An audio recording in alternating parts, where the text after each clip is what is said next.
Hi, my name is Andy Tinknell, and I'm the Learning Commons Coordinator at Forsyth Library. And today I'm going to show you how to improve the look and sound of your online presentations, record them, and get them up to Blackboard. To learn more as we go through this presentation, use the link listed here, and every time you see a link icon throughout this presentation, it will lead you to more information. The first thing you need to know is that you have support here on campus and even to some extent online. I can help with software like Microsoft Office, Google Apps, Adobe Creative Cloud, and all those other random applications out there. I also help with best practices for presentations like this one, and media creation and enhancement like images, video, and audio. You can find me in Forsyth Library, room 115A. Email me at learningcommons@fhsu.edu, or give me a call. Drop-ins to my office are welcome, but if you make an appointment and tell me your question in advance, I can be better prepared with resources to help you solve your issues. I'm also available by appointment through Zoom for online students or for students who just can't make it to campus. If you don't have all the equipment you need for your project, for instance, webcams and microphones, we might have what you need at Technology Checkout, located in Forsyth Library. You can find a full list of what is available for checkout by following the link. Checkout is available and it's free for 72 hours. If you want to recheck it, just bring the item with you and you can have it for another 72 hours. Right now, I'm recording in our Media Lab, located in Custer Hall 310 during Forsyth's renovation. You can reserve the Media Lab and learn more about it by following the link. It's a do-it-yourself professional studio that includes green screen capabilities and a professional microphone and lighting. Videos recorded in the Media Lab are uploaded to a Google Drive from which you can download them and even edit them on the Media Lab's iMac. If you're an online student or just want to record in the comfort of your own home, let's talk about the equipment you'll want to consider.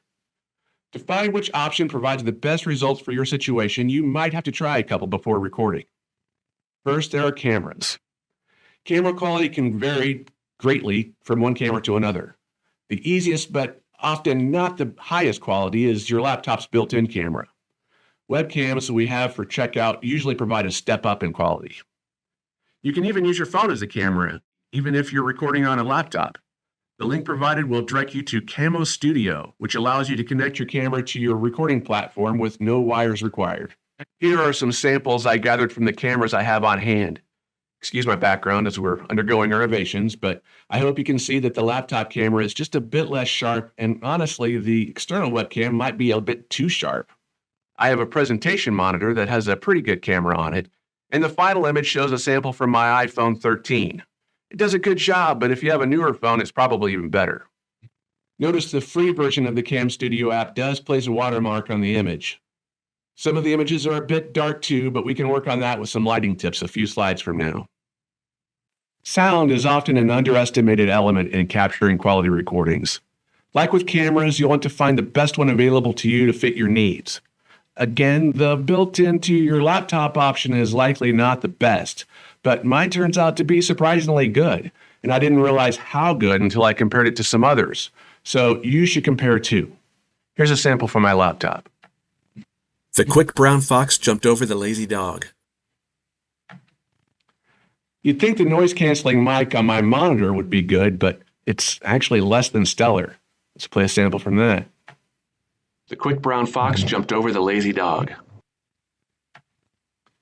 Headset mics, meaning the ones that are for video conferencing, not the ones that we use for our phones, are often good options. Let's play a sample from a headset mic that I have on hand. The quick brown fox jumped over the lazy dog. Mine is pretty good, but there are some popping sounds from the harder sounds, so maybe better placement of the mic next to my mouth might be helpful. Speaking of earphones with mics, this one sounds a bit like I'm down a hole. The quick brown fox jumped over the lazy dog. I'm sure other models might be better, so you might have better luck with this with your headphones that you own. Finally, the library's Technology Checkout has a Yeti USB mic that you see on the left. Let's play a sample of that. The quick brown fox jumped over the lazy dog. It does a great job, but to work its best, you need it pretty close to you and your mouth, so it will likely end up in your picture. Also, if you check this out, which I do highly recommend, keep in mind it tries to hijack your speakers as well, so you'll either need to use your sound settings to override it or unplug it when you're ready to listen to your recording. There's a headphone jack at the bottom of it, but I haven't had a lot of luck with getting that to work. Let's move on from equipment and talk about the environment you're going to record in. Obviously, you need someplace quiet and preferably attractive. I say preferably because sometimes you do have to sacrifice one thing to satisfy another. For instance, while what's in the background is important, it's probably going to be outshone by lighting. Choose a place where you have the best lighting first and then figure out a background to shoot there. Try walking around with your phone on selfie mode and look for the best light on your face. Put the brightest light source directly in front of you or at a 45-degree angle to you, a bit above the camera if possible. Check for lights behind you to make sure they aren't a distraction or causing you to become a silhouette. Windows can be a great source of lighting. That's why you see so many people shooting social media videos in their cars. I wouldn't advise that for this project. Just make sure the windows are not behind you. They should be either directly in front of you or at a 45-degree angle. If possible, you can diffuse the window light with a sheer curtain or organza. The sheer curtains I have at my home have a pattern on them that cast shadows in my face, so watch out for that. Fill lights are meant to fill in shadows from other lights, not to be the only light source. Examples of fill lights are ring lights or even just a lamp you might find around your home. Here's an example.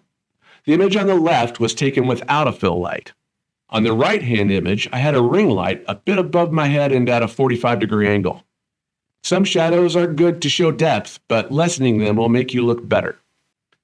Now let's talk about what's going on behind you.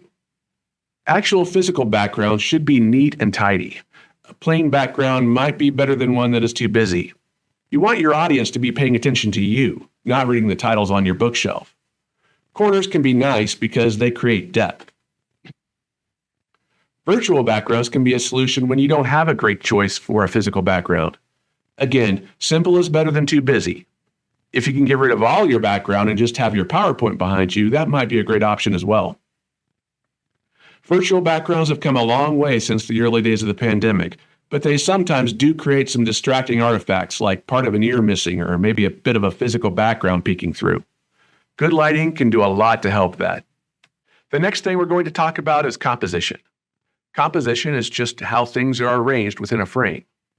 The first thing to consider is how the camera should be placed. The best place to put it is at eye level or a little bit above. Looking up someone's nose isn't very attractive. This may mean you need to put your laptop or monitor on top of a box or something else to get it higher. Try to set it up so you can see your content well on your slide, but still be able to appear like you're looking at the camera. Actually, spending most of your time looking at the camera is the best thing you can do. I admit that I'm being a little hypocritical here because this setup that I've got going on today isn't quite as optimal for that as I hoped it would be. The rule of thirds is a great tool you can use to figure out where your face should be placed on the camera. A lot of times I see people either zooming or recording themselves in much too low of a position. First, you shouldn't be able to fit another imaginary head on top of your head within the frame. As in the picture here, imagine there are lines equally dividing your image in thirds, both horizontally and vertically. Where those lines are is where you want to put the most important parts of your image. In this case, it's your eyes, the windows to your soul. This will frame you up properly, so no matter how near or far the camera is, you're going to be in the right spot. There's more to this rule, like putting the areas you want to highlight in the intersection of two lines, the scene in the image. But if you're addressing the camera directly, probably placing your body in the center of the screen is what's going to work best for you. Finally, for environment, make sure that you yourself are portraying a professional environment in how you dress. Even though it's not a live presentation, your appearance is important, maybe even more so. Let's move on now to how you're going to get this presentation recorded. There are numerous options, and I think you can choose any that you're familiar with, but I've curated a few here for you. As I mentioned earlier, if you're close to campus, you can use the Media Lab. A tutorial for using this space is linked here, and there are simple instructions posted in the room. I'm also happy to walk you through your first time recording and provide advice along the way. If you've created your presentation slides in PowerPoint, you can record and export your presentation right there. A tutorial is linked here outlining how you can record and make some final tweaks to your presentation before exporting it out to a video file. We'll talk about getting video files onto Blackboard in a few minutes. Another way to record your presentation is Zoom. I don't find the output resolution to be as sharp as other resources, but I put it here because many of you are probably already familiar with how to record with it after the pandemic. If you haven't already created your slides, I really like the workflow Canva has for creating a slideshow and making it easy to share. I think we can walk through this one pretty quickly. Once you get logged into Canva, it's going to look a lot like this. Choose Presentation, and a bunch of templates will open up over here. Just beware of the ones that say Pro next to the crown, because those will charge you. Let's choose this one. We can just apply all 10 pages. If you don't like a design on one of the pages, you can just right-click and choose Hide, or you can delete it. And we're going to choose social media. Type in social media, that is. We can change the size of it. We can move it around.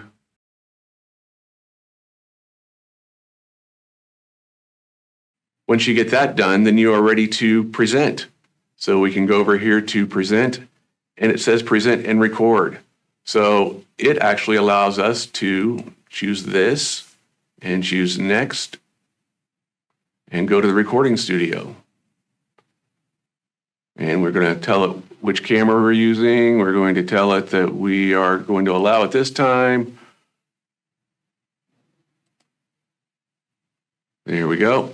And we choose our camera and we choose our microphone, and then we can start recording. This presentation is about social media. When we're done, we can hit end, and we are uploading our recording.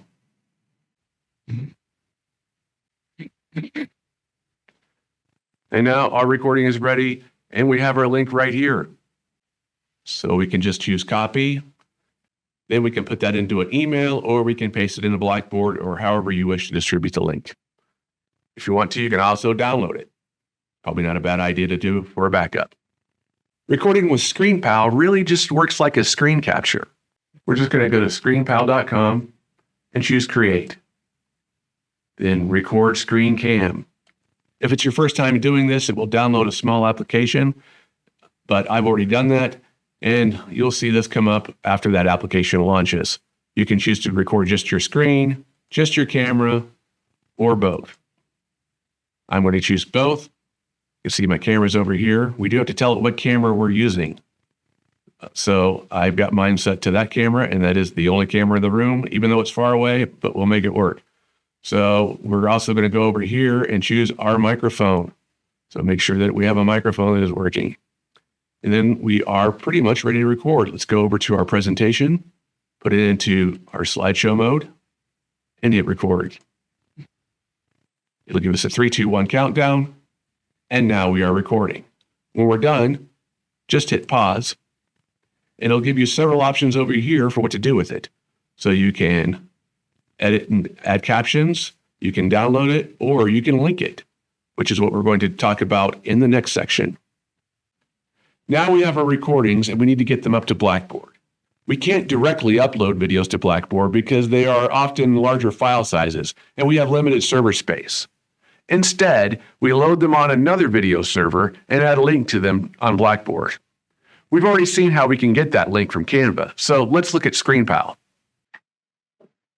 As we talked earlier, once you get your ScreenPal recorded, so this is a finished recording, it gives you several choices of what you can do with the recording, including editing and adding captions, saving the file, which is probably not a bad idea to do, but also linking. So we're going to choose the link button. And there is some information you can fill out here. You definitely want to do a title, a description, maybe not so much. Public is definitely good if you want your classmates to be able to see this. So let's choose publish, And now it says video link copied. So you can Control V to paste this into Blackboard or an email or wherever you want to put it. You can choose this button and it will open the link in the browser so you can view your video. You can start a new recording, or you can just go ahead and close out.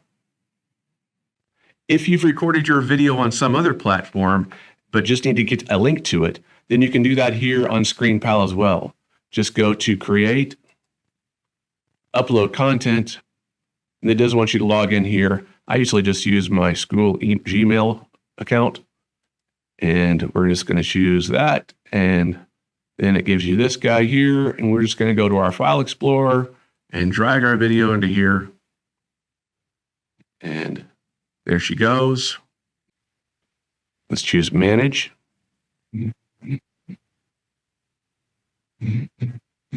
And we can choose to share our video with a direct link. So we can copy that and paste it into Blackboard. Google Drive is another way to get a link to your video. Just upload it, share it. Don't forget to set the permissions so anyone can view it, and copy the link. If you already have a YouTube account or something similar, feel free to use that. And that's a brief overview of tips for creating an online presentation. If you have any questions, feel free to contact me.